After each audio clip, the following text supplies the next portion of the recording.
Alors, on s'est, à mon avis, manifestement trompé d'ennemi, pas forcément sous la guerre froide, le moment, vous savez, fondateur de l'alliance des Occidentaux avec les islamistes radicaux contre le communisme, mais à mon avis, la genèse de l'erreur sur l'ennemi et sur l'ami date de la chute de l'ex-Union soviétique, lorsque, au lieu justement de cesser cette alliance que certains peuvent justifier aujourd'hui a posteriori contre le totalitarisme communiste qui paraissait être le pire. On a utilisé à l'époque le vert de l'islamisme contre le rouge, notamment en Afghanistan. Le problème, c'est que quand la menace soviétique communiste a disparu, parce que la Russie, on peut lui faire des reproches aujourd'hui, mais elle est tout sauf communiste. On y paye 13% de flat tax. On est quand même très loin de la surimposition française. À la limite, la France est plus socialiste aujourd'hui que la Russie. C'est une oligarchie ou un empire, mais en tout cas, c'est plus du tout l'Union soviétique. Ce n'est plus un pays qui menace le monde avec le développement d'une idéologie totalitaire qui est le communisme soviétique. C'est un pays nationaliste qui veut redevenir une grande puissance, ce qui est différent. Donc aujourd'hui, la Russie ne menace plus l'Occident. Très concrètement, à aucun moment, aujourd'hui, la Russie finance ou essaie de faire progresser sur le sol européen des mouvements subversifs qui auraient pour but de détruire notre civilisation. Certes, la Russie aide certains mouvements populistes ou d'extrême gauche, mais en aucun cas, à l'instar de l'Arabie saoudite ou du Qatar ou de la Turquie ou des frères musulmans, en aucun cas la Russie aujourd'hui est un élément externe qui cherche à détruire notre civilisation et notre art de vivre. Tandis que les islamistes que nous avons continué à aider après la chute du mur de Berlin, alors que normalement cette alliance islamiste contre le soviétisme était désuète, eh bien, ces pôles, ce que j'appelle dans mon livre les pôles de l'islamisme radical, eux, menacent fondamentalement notre société en distillant une idéologie pan-islamiste, communautariste, qui vise à monter des populations contre la majorité d'accueil et à empêcher l'intégration de musulmans que nous pourrions très bien intégrer si nous avions encore ce patriotisme intégrateur, assimilateur, mais au contraire, nos élites, à mon avis démissionnaires, qui n'ont plus le sens du bien commun, ont livré nos compatriotes musulmans à ce que j'appelle les pôles du totalitarisme islamiste, frères musulmans, Ligue islamique mondiale, Arabie saoudite, Qatar, Pakistan, tous ces pays, et Turquie d'Erdogan, tous ces pays aujourd'hui n'ont pas exactement les mêmes intérêts, ils sont divisés entre eux, mais ils ont un objectif commun, profiter de l'affaiblissement de l'Union européenne, du vieux continent, pour le conquérir sous couvert de défense de la religion.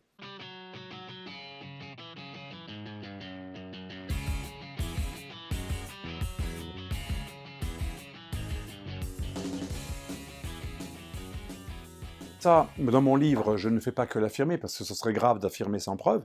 J'ai repris des textes, des nombreux textes de la Ligue islamique mondiale, qui est un très grand lobby islamique mondial financé par l'Arabie saoudite, qui a pour but de faire diffuser le salafisme, c'est-à-dire l'islam wahhabite saoudien, dans sa version rigoriste, qui est présentée comme le vrai islam. Cette organisation bénéficie de milliards de dollars. L'Arabie saoudite a dépensé 75 milliards de dollars en 40 ans pour promouvoir sa version ultra-fanatique, totalitaire de l'islam sunnite. Et vous savez que cette Ligue islamique mondiale, bien qu'étant totalement opposée à nos valeurs, bien qu'étant une institution qui projette l'islamisation de l'humanité, eh bien, elle a pignon sur rue chez nous, puisqu'elle a 3000 mètres carrés à Mantes-la-Jolie, le bureau de la Ligue islamique mondiale, on l'appelle le Bolim. Elle a également un fief tout à fait officiel à Bruxelles, et cette Ligue islamique mondiale contrôle de nombreuses mosquées aux États-Unis. Donc l'Occident a été vulnérable parce qu'il s'est ouvert à des institutions comme la Ligue islamique mondiale ou également l'Organisation de la coopération islamique qui réunit une soixantaine de pays musulmans, qui a édicté il y a quelques années une déclaration islamique universelle des droits de l'homme qui contredit totalement les valeurs universelles des Nations Unies en conditionnant tout droit au respect de la charia, c'est-à-dire l'absence de liberté de religion, l'impossibilité pour un musulman d'abjurer, de changer de religion, l'infériorité de la femme, etc., etc. C'est assez terrifiant. Donc la Ligue islamique mondiale, très grand lobby islamique international qui a pignon sur rue dans nos sociétés, l'Organisation de la coopération islamique qui a pignon sur rue à l'ONU, qui est une sorte d'ONU des musulmans et qui est tout à fait représentée et accueillie légalement en Europe, les frères musulmans, qui forment quand même les imams européens à Château-Chinon, depuis que Mitterrand avait donné un terrain pour 1 euro symbolique à des fanatiques comme M. Kardawi, qui est l'un des présidents, quand même, qui fait des fatwas pour tuer les homosexuels, pour islamiser l'Europe. Il a dit qu'il fallait détruire Rome et islamiser Rome, et qu'à partir de là, toute l'Europe serait conquise, pas forcément par l'épée. Il a également fait des fatwas pour autoriser des kamikazes en Irak ou ailleurs. Il a fait des fatwas pour tuer les juifs. C'est un homme charmant. Il faut savoir que Kardawi, donc ce grand idéologue des frères musulmans, a pignon sur rue en Europe. Depuis des années, il est le héros de l'UOIF et de nombreuses organisations qui sont liées aux frères musulmans, qui projettent ouvertement d'islamiser le monde et qui sont par exemple très proches du Hamas, parce que le Hamas n'est qu'une branche palestinienne des frères musulmans. Ils soutiennent carrément des organisations terroristes comme le Hamas, mais également des organisations terroristes en Syrie ou en Libye. Donc, Ligue islamique mondiale, Organisation de la coopération islamique, Frères musulmans, Arabie saoudite, Qatar, qui finance soit les salafis, soit les frères musulmans, puis Pakistan, qui est derrière le Tabligh, notamment la mosquée de Lunel était gérée par le Tabligh, c'est une organisation indo-pakistanaise très radicale. Tous ces pôles sont différents entre eux, mais ils ont quand même un objectif qui est tout à fait affiché dans les textes de la Ligue islamique mondiale, dans de nombreuses déclarations de Kardawi, qui d'ailleurs est résident au Qatar, qui est un homme très très respecté au Qatar, qui est devenu qatari, bien qu'égyptien, qui était le héros d'Al Jazeera, c'est lui qui faisait la prière le vendredi sur Al Jazeera, c'est pas n'importe quoi, qui était un grand ami de l'émir du Qatar. Donc toutes ces institutions ou entités ou États expriment clairement leur objectif, comme tous les totalitaires communistes ou nazis du passé. Ils annoncent la couleur. Nous voulons vous conquérir, nous vous méprisons, vous les démocraties occidentales, nous allons vous conquérir. Ils l'annoncent très clairement dans de nombreux textes, fatwas et propos, que je cite dans mon livre de manière très détaillée.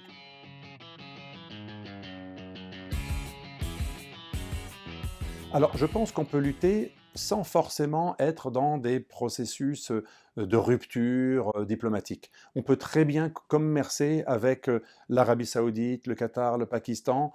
Les frères musulmans, c'est différent. Je pense que cette organisation doit être interdite, puisque le but des frères musulmans, c'est rétablir la charia partout, lutter contre les laïcs, contre les valeurs occidentales, et un jour rétablir le califat. En plus, cette organisation finance de nombreux mouvements terroristes, et Saïd Qutb, comme Hassan al-Banna, si on lit leurs textes, ont prophétisé le djihadisme actuel et l'ont précédé. Donc je pense que les frères musulmans est une organisation qui devrait être totalement interdite en Europe, comme elle l'est déjà d'ailleurs en Russie. Je pense que les Russes, une fois de plus, ont montré la ligne. On ne peut pas accepter qu'une organisation gère le cultuel, qui est tout à fait légitime, au nom d'une idéologie de conquête totalitaire. Donc, par contre, pour le Qatar, l'Arabie saoudite, le Pakistan, le Maroc, la Turquie, comme vous le savez, qui sont très présents, ces deux derniers États ont l'air modérés, le Maroc et la Turquie, mais ils sont très présents dans le Conseil français du culte musulman, et ils sont dans une situation de concurrence avec les frères musulmans et avec le Tabligh pour, en quelque sorte, instrumentaliser nos communautés, et ils ne prêchent pas un islam modéré. J'ai le regret de dire que la Turquie, qui fut kémaliste longtemps, qui fut un exemple de pays laïque, de même que le Maroc, qui est pourtant un allié de la France, qui paraît être un pays modéré, développe aujourd'hui au sein du Conseil français du culte musulman un islam qui n'est pas du tout un islam réformiste et qui n'est même pas un islam modéré, qui est en contradiction avec un certain nombre de nos valeurs, notamment dans le fait que le Conseil français du culte musulman a passé tout son été à défendre le burkini, a dit que le voile islamique était une prescription en tout lieu et en toute heure, ce qui est une violation d'une partie de nos lois en vigueur, qui interdisent l'uniforme islamiste, comme d'autres religieux d'ailleurs, dans les lieux publics. Donc on a aujourd'hui des États totalitaires, des organisations islamistes, mais aussi des États amis qui sont en voie d'islamisation. Au Maroc, les frères musulmans ont le poste de Premier ministre depuis la révolution arabe, donc il y a une évolution même des pays musulmans les plus modérés, comme la Turquie, qui est passée du kémalisme au néo-ottomanisme avec le sultan Erdogan, qui est un grand allié du Hamas, qui finance les djihadistes en Syrie et en Libye et ailleurs. Donc le monde a changé, mais nous continuons à laisser agir tous ces pôles qui se sont tous réislamisés de manière considérable et qui tous voudrait récupérer nos communautés musulmanes dans une logique de profondeur stratégique. Le Qatar, pour compenser son petit territoire, il finance les frères musulmans dans le monde arabe et chez nous. L'Arabie saoudite, eh bien, pour délivrer son message que le vrai islam serait le wahhabisme. Le Maroc, pour empêcher l'intégration de ces sujets marocains qui devraient en aucun cas devenir autre chose que marocains, même après 3 ou 4 générations. Erdogan qui a dit très officiellement, et il a même dit, je réitère, je persiste et je signe cet été, il a dit qu'il réitérait ce qu'il avait dit en 2008, que l'intégration d'un musulman et d'un turc dans l'Union européenne, même s'il est né dans le territoire européen, c'est un crime contre l'humanité. Nous avons là des gens qui sont soi-disant nos amis, parce que la Turquie est membre de l'OTAN, donc c'est notre allié, qui prétendent que l'intégration à nos valeurs serait un crime contre l'humanité. Moi, je pense que si nous étions des États souverains normaux, il y aurait immédiatement un rappel d'ambassadeur. Et je pense qu'on ne serait pas obligé de rompre définitivement les relations économiques ou diplomatiques avec ces pays, juste se faire respecter. Ce qui manque à nos dirigeants, et c'est ce que m'avait dit Pasqua quand j'avais beaucoup échangé avec lui sur le problème de l'islam, et je lui avais demandé comment il avait fait pour faire cesser le financement du wahhabisme lorsqu'il était ministre de l'Intérieur, il m'avait dit « je n'ai rien trouvé de plus facile à faire ». Il m'avait dit qu'il est allé voir, il était allé voir son interlocuteur à l'époque, le ministre de l'Intérieur saoudien, qui lui avait dit « je comprends parfaitement ce que vous me demandez et nous allons tout de suite arrêter de financer le salafisme en France ». C'est-à-dire que nos hommes politiques n'ont même pas la responsabilité, la présence d'esprit qui devrait être évidente en tant que dirigeant d'une nation chargée de préserver la pérennité de notre nation, de notre civilisation, parce que nous ne sommes pas uniquement un État, on est aussi une civilisation. Nos hommes politiques n'ont même pas fait la demande. Donc je pense qu'avec la Turquie, quand elle va trop loin, on devrait faire comme Poutine, rappel d'ambassadeur et mise au point. Et vous voyez qu'aujourd'hui, la Russie s'entend très bien avec Erdogan. Et pourtant, il y a eu une crise énorme, parce que un certain nombre de pays, comme la Turquie d'Erdogan, comme le Maroc de M. Benkiran, ancien frère musulman, comme l'Algérie, comme d'autres pays, comme le Pakistan, ce sont des pays qui ont raison d'essayer d'avancer leurs pions.